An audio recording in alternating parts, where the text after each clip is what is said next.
Now let us look at the qualities of the mind.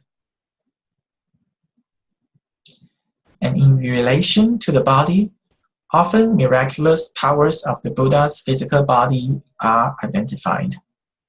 And the magical quality of Buddha's mind is identified as a mind that is able to realize all facts.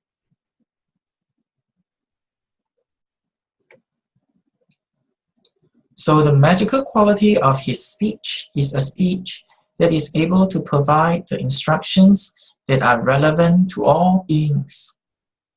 So of these three magical qualities of the Buddha, the qualities of speech are always considered to be the most important.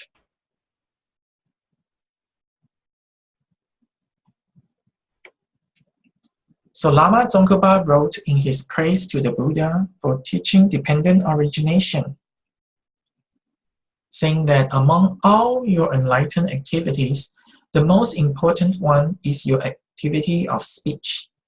And within that, the speech teaching of the dependent origination is the most important.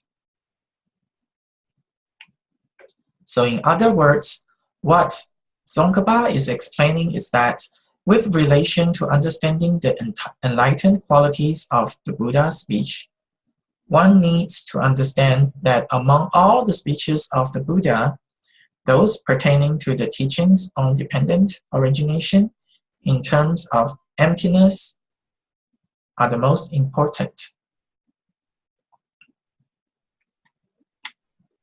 So here it says dependent origination in terms of emptiness is the most important because it is the dependent origination in terms of the ultimate reality.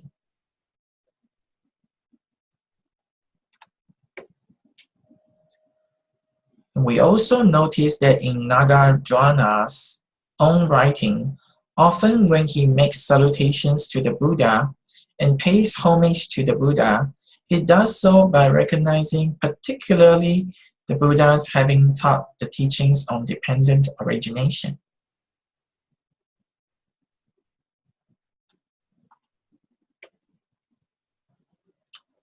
So what we see here is that when identifying the qualities of the Buddha's body, Lama Tsongkhapa is looking at it primarily from the perspective of the causes that give rise to Buddha's formed body. When identifying the qualities of the Buddha's speech, it does so primarily from the perspective of speech as the fruition or the result.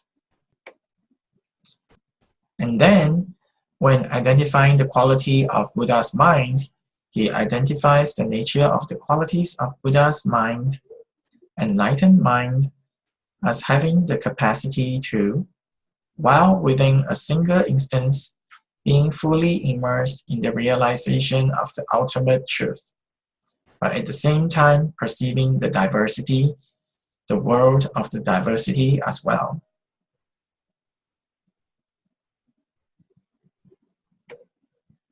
Okay, so that concludes tonight's lesson about how Lama Tsongkhapa pays salutation to Manjushri Bodhisattva and Buddha by reflecting upon Buddha's body, speech, and mind.